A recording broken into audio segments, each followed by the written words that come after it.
चलिए डिस्कवर करते हैं mystery between the good and the bad cholesterol. जी हाँ, कोलेस्ट्रॉल का बॉडी में बनना एक तरीके का साइलेंट किलर हो सकता है जिसके कोई सिम्टम्स आपको देखने को नहीं मिलेंगे। एंड जब ये वैक्सी हार्ट मटेरियल बहुत ज्यादा लेवल का एक्युमुलेट हो जाएगा आपके ब्लड वेसल्स यानी कि खून की पाइप में, तब इशू क्रिएट होगा जैसे कि heart attack, high blood pressure and different type of other issues. जी हाँ, आज मैं अपने सेशन में आपको बताने वाली हूँ ऐसे कुछ इंटरेस्टिंग फूड आइटम्स जिसे आप अपनी डेली रूटीन में ऐड कर कोलेस्ट्रॉल लेवल को कंट्रोल कर सकते हैं। मेरा नाम है डॉक्टर सोनल भट्टागर एंड स्वागत है आप सबका मेरे यूट्यूब चैनल पे डॉक्टर सोनल हेल्थ रिवाइवल। तो चलिए अब बात करते हैं इसी के बारे में। तो सबसे पहले जो कोलेस्ट्रॉल होता है वो एक तरीके का लिपिड होता है एंड जब वो हमारे प्रोटीन के कांटेक्ट में आता है तब वो लिपोप्रोटीन क्रिएट करता है। तो हमारे बॉडी में दो तरीके के कोलेस्ट्रॉल होते हैं जिसे हम बोलते हैं एलडीएल यानी कि low density lipoprotein and HDL जैसे कि हाई डेंसिटी लिपोप्रोटीन। तो यहाँ पर जो लो डेंसिटी लिपोप्रोटीन होता है वो लीवर जो होता है बॉडी में वो सिक्रीट करता है एंड जब वो लीवर में प्रोड्यूस होकर डिफरेंट बॉडी पार्ट्स में जाता है तो उस दौरान पॉसिबिलिटी होती है कि वो किसी पर्टिकुलर आर्टरीज में जाके ब्लॉक हो जाए एंड ब्लॉकेज को क्रिएट कर दे। इसलिए इस तरीके के कोलेस्ट्रॉल को बैड कोलेस्ट्रॉल माना जाता है। जबकि हाई डेंसिटी लिपोप्रोटीन जो होता है वो हमारे डिफरेंट बॉडी पार्ट्स में होता है एंड वो ट्रैवल करता है towards the liver and liver में जाने के बाद वो ब्रेक डाउन होता है एंड आपके बॉडी से एक्सक्रीट हो जाता है यानी कि बॉडी से निकल जाता है। तो यहाँ पर बहुत ज्यादा क्लियरिटी है कि आपको ध्यान देना है कि आपके बॉडी में या फिर अगर आप कोई भी रिपोर्ट करवाते हैं तो उसके अंदर हाई डेंसिटी लिपोप्रोटीन यानी कि गुड कोलेस्ट्रॉल जो है वो हाई मात्रा में होना चाहिए एंड इसके वाइस वर्सा में अगर बात करूँ तो बैड कोलेस्ट्रॉल जो है वो आपके बॉडी में कम होना चाहिए। तो अब मैं आपको कुछ ऐसे फूड आइटम्स बताऊंगी जिसे आपको अपने डेली रूटीन में तो ऐड कर ही लेना चाहिए सो दैट आप कोलेस्ट्रॉल लेवल जैसे इशू से अपने आप को सेव कर सकें। The first one is the vegetables like the broccoli, carrots and the पालक। जी हाँ, ये रिच होता है फाइटोस्टेरॉइड्स में जो लोअर डाउन करता है आपके बैड कोलेस्ट्रॉल को। तो आप इसको किसी भी फॉर्म में अपने डेली रूटीन में ऐड कर सकते हैं। The second one is the almonds, walnuts, hazelnut या फिर आप पीनट को भी कंज्यूम कर सकते हैं क्योंकि ये रिच होता है ओमेगा 3 फैटी एसिड्स में जो इंक्रीज कर देता है आपके गुड कोलेस्ट्रॉल के लेवल को, जो एक तरीके का अच्छा कंसीडर किया जाता है आपके बॉडी में। The third food item is the soya and the soya products. जी हाँ, ये रिच होता है फाइटोएस्ट्रोजन में जो रिड्यूस करता है कोलेस्ट्रॉल लेवल को एंड ये बहुत ज्यादा बेनिफिशियल होता है आपके वेट लॉस जर्नी में जो हेल्प करता है in reducing the cholesterol level. Then the fourth one is ऐसे फूड आइटम्स के जो रिच होता है वाटर सॉल्युबल फाइबर में। जी हाँ, जैसे कि ओट्स, राजमा, जौ या फिर डिफरेंट टाइप ऑफ दाल्स को अगर आप अपने डेली रूटीन में ऐड करते हैं तो इसमें एक तरीके का बीटा ग्लाइकन होता है जिसकी वजह से कोलेस्ट्रॉल जो होता है वो आपके ब्लड में एब्जॉर्ब नहीं होता है एंड वो इजीली एक्सक्रीट हो जाता है आपके बॉडी में से। तो ऐसे फूड आइटम्स जो रिच हैं बीटा ग्लाइकन में उसे आपको कंज्यूम करना स्टार्ट कर देना चाहिए अभी से। The fifth one is the fruits which are rich in the pectin fibre जिसके एग्जाम्पल हो सकते हैं apple, grapes, different type of berries या फिर आप नाशपाती एंड अमरूद को भी ऐड कर सकते हैं क्योंकि ये जो फ्रूट्स होते हैं ये बाइंड करते हैं बाइल एसिड के साथ एंड जो लोअर डाउन कर देते हैं कोलेस्ट्रॉल का एब्जॉर्प्शन आपके ब्लड में। तो यहाँ पर आप सोचिए कि अगर जो कोलेस्ट्रॉल है वो आपके ब्लड में एब्जॉर्ब ही नहीं होगा तो वहां पर जो ब्लॉकेज की प्रॉपर्टी है वो भी कहीं ना कहीं कम हो ही जाएगी। The sixth one is the बैंगन यानी कि ब्रिंजल। जी हाँ, आपने सही सुना है, जो ब्रिंजल होता है वो रिच होता है डाइटरी फाइबर में और इसके पास एक ऐसी प्रॉपर्टी होती है जो लोअर डाउन कर देता है बैड कोलेस्ट्रॉल को क्योंकि ये जो बैंगन होता है वो आपके आर्टरीज यानी कि आपकी जो खून की नसें हैं उसमें कोलेस्ट्रॉल को बिल्डअप नहीं होने देता है जिसकी वजह से जो कोलेस्ट्रॉल है वो कंट्रोल रहता है। Then comes a very important spice that is the turmeric. जी हाँ, टर्मरिक के अंदर जो इम्पॉर्टेंट क्यूरक्यूमिन कंपाउंड होता है वो आर्टरीज के अंदर यानी कि खून की नसों के अंदर एक तरीके के कोलेस्ट्रॉल को बनने ही नहीं देता है। साथ ही साथ जो लीवर में कोलेस्ट्रॉल बन रहा होता है उसे भी कंट्रोल में रखता है। तो टर्मरिक एक ऐसा स्पाइस है जो आपको अपनी डेली रूटीन में किसी ना किसी तरीके से ऐड करना ही चाहिए। अगर आप चाहें तो आप रात को टर्मरिक का मिल्क या फिर आप वार्म वाटर में भी अगर टर्मरिक को तो ऐड कर कंज्यूम करते हैं तो वो भी आपको बेनिफिट प्रोवाइड करेगा ही। Then another important spice is the coriander. आप कोरिएंडर के सीड्स को भी कंज्यूम कर सकते हैं यानी कि धनिया के सीड्स, क्योंकि इसके अंदर एक तरीके का फाइबर होता है जो स्पॉन्ज की तरह काम करता है और ये जो स्पॉन्जी इफेक्ट होता है ये जाकर बाइंड कर जाता है कोलेस्ट्रॉल को और इस तरीके से जो कोलेस्ट्रॉल को एक लेवल का एब्जॉर्प्शन होना चाहिए ब्लड के अंदर वो नहीं हो पाता है। एंड यहाँ पर फंडा बहुत क्लियर है कि अगर वो आपके ब्लड में एब्जॉर्ब नहीं होगा तो डेफिनेटली वो एक तरीके का ब्लॉकेज भी क्रिएट नहीं करेगा।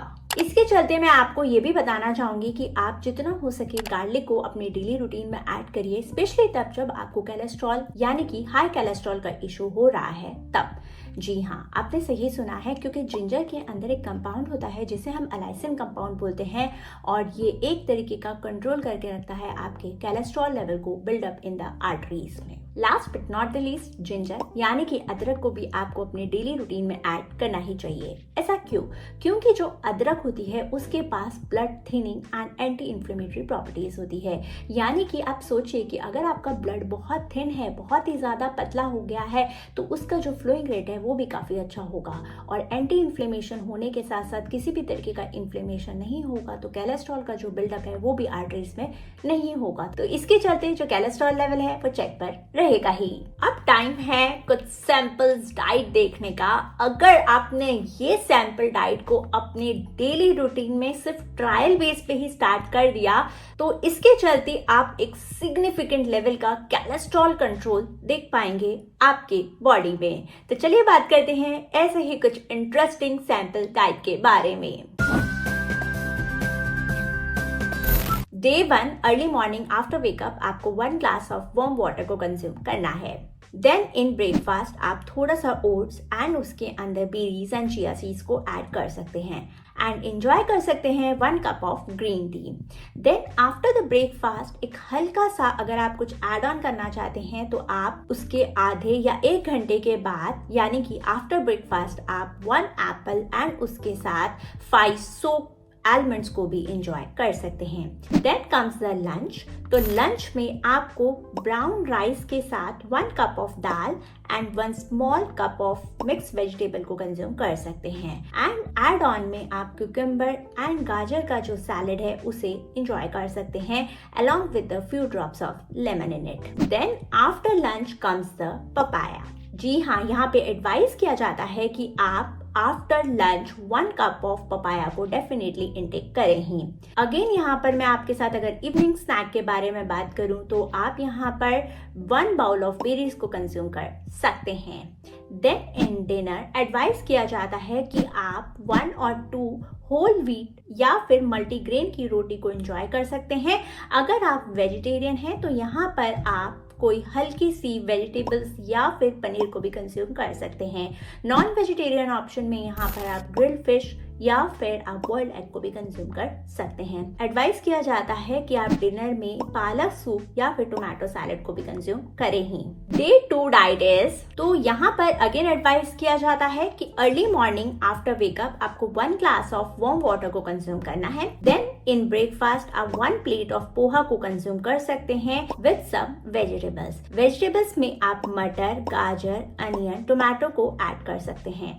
अगर आप चाहें तो वहां पर आप 1 टेबलस्पून ऑफ पीनट को भी ऐड कर सकते हैं एंड उसके साथ किसी भी तरीके का एक हर्बल टी को भी एंजॉय कर सकते हैं। देन आफ्टर ब्रेकफास्ट ये एडवाइस किया जाता है कि आप एक लो फैट कर्ड को कंज्यूम करें with the chia seeds. Then comes the lunch part. So in lunch आप वेजिटेबल क्विनोआ पुलाव को कंज्यूम कर सकते हैं एंड उसके साथ क्यूकम्बर एंड मिंट रायता को भी ऐड ऑन कर सकते हैं। उसके बाद आएगा आपका आफ्टर लंच। जी हाँ, अगेन आप यहाँ पर 1 ऑरेंज को एंजॉय कर सकते हैं।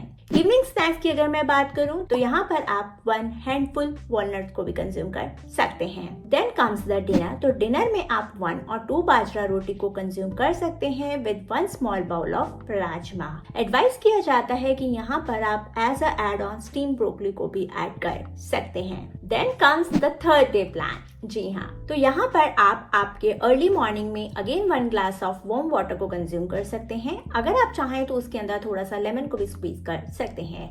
देन इन ब्रेकफास्ट एडवाइस किया जाता है कि आप 1 और 2 स्मॉल मूंग दाल चीला को कंज्यूम कर सकते हैं along with the mint chutney.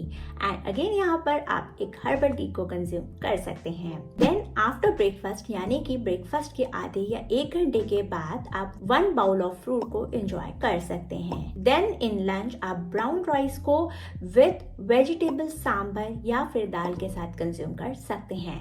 And उसके साथ गाजर एंड कैबेज का सैलेड को ऐड करना ना भूलिए।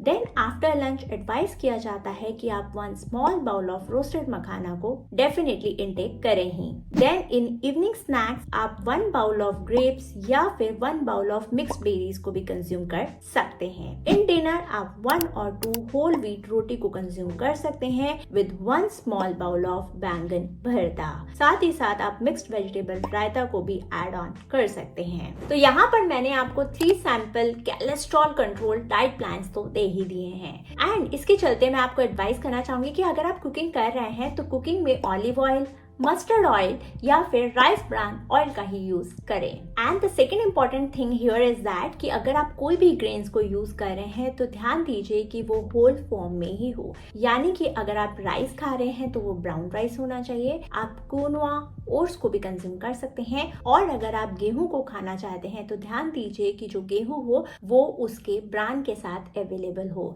यानी कि wheat along with the wheat brand. तो यहाँ पर मैंने आपको बहुत सिंपल फॉर्म में बताया है कि किस तरीके से जो कोलेस्ट्रॉल होता है वो आपके बॉडी में फॉर्म होता है और किस तरीके से एक्सक्रीट हो जाता है। साथ ही साथ मैंने आपको कुछ ऐसे फूड आइटम्स बताए जो आप किसी भी तरीके से अपने डेली रूटीन में ऐड कर सकते हैं। अगर आपको मेरा सेशन इन्फॉर्मेटिव लगा है और आपको लगता है कि मैं इसी तरीके के इन्फॉर्मेटिव सेशंस आप तक लाती रहूं तो लाइक, शेयर एंड सब्सक्राइब करना ना भूलिए। मिलते हैं नेक्स्ट सेशन में नए टॉपिक के साथ। Thank you.